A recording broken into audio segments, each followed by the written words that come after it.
আমাকে খোঁজো না তুমি বহুদিন, কতদিন আমিও তোমাকে খুঁজি না গো। এক নক্ষত্রের নিচে তবু একই আলো পৃথিবীর পারে আমরা দুজনে আছি।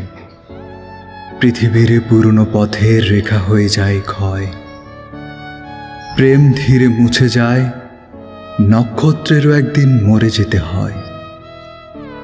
হয় নাকি? বলে সে তাকালো তার সঙ্গিনীর দিকে।